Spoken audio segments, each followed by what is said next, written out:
आदाब नमस्कार, मैं अजहर शमीम और आप देख रहे हैं देश दुनिया।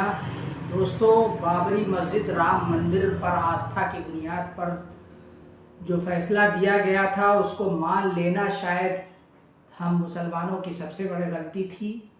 और अब भानुमति का कुनबा खुल गया है, यानी कि पंडोरा बॉक्स। और पंडोरा बॉक्स खुलने का ये सिलसिला लगातार जारी है। एक के बाद एक नए विवाद सामने आते चले जा रहे हैं। और दो वकील बाप बेटे जो हैं, हरिशंकर जैन और विष्णु शंकर जैन, उन्होंने इस काम का ठेका ले रखा है।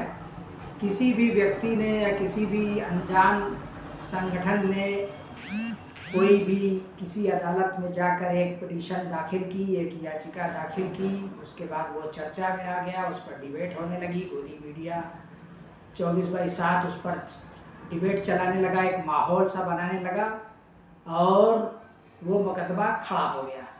फिर 2-4 साल मुकदमा चला, जांच, सर्वे, दुनिया भर का ड्रामा हुआ और फैसला दे दिया गया। अब वो मामला चाहे काशी का हो, मस्जिद का, या फिर मथुरा की ईदगाह का, या अभी जो अब फैसला आया मध्य प्रदेश में हाई कोर्ट की तरफ से, धार मध्य प्रदेश की कमाल मौला मस्जिद का, जो 500-600 साल पुरानी मस्जिद बताई जा रही है, जहाँ लगातार नमाज पढ़ी जा रही थी। लेकिन अब उस पर विवाद खड़ा कर दिया गया है और इस पर जो है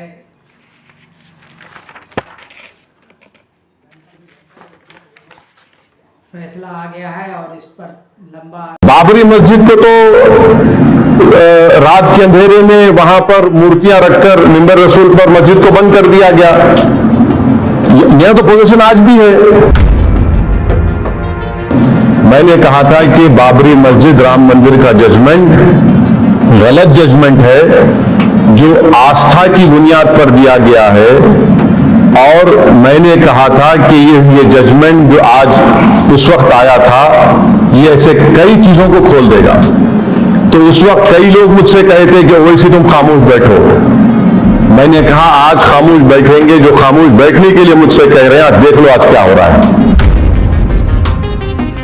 मैं 700 साल से वहां पर नमाज पढ़ रहा हूं।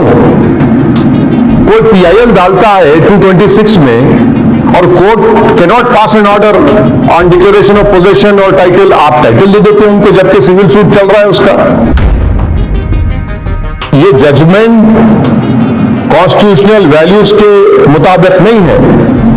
जो बाबरी मस्जिद राम मंदिर का जजमेंट आया था, वो सिर्फ एक धर्म को प्रेमेसी दे रहा है और दूसरों के जो वर्शिप है उसको आप खत्म कर रहे हैं।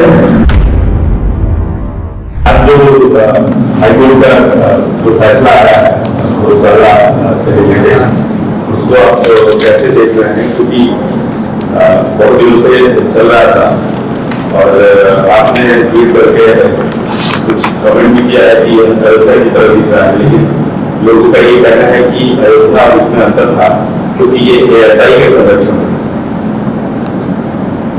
तो सबसे पहली बात तो यह है कि 700 साल से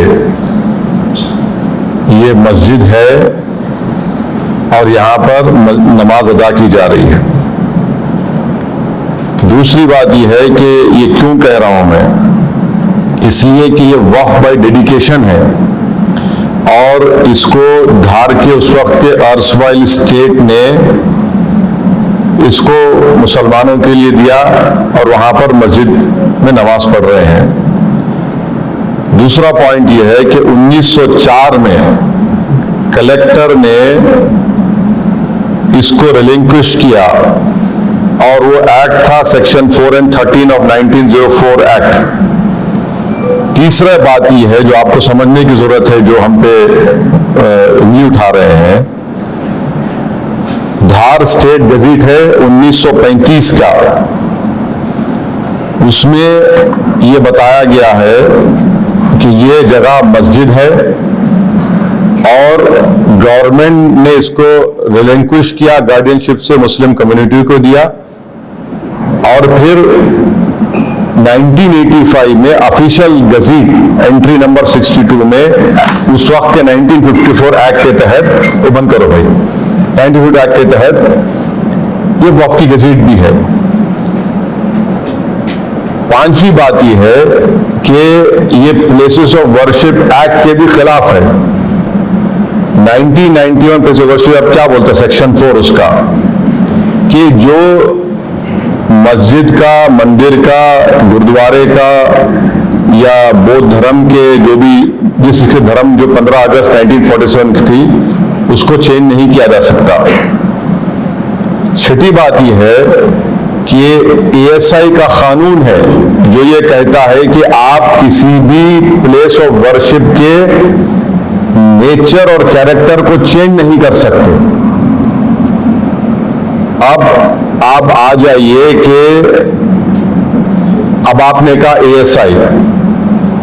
ASI ने 1951 में और 1952 में ये क्लैरिफिकेशन दे चुकी है कि ये मस्जिद है, और उस वक्त उन्होंने ASI ने रिजेक्ट किया था इसको कि जो वहां पर भोज उत्सव मनाना चाहते थे।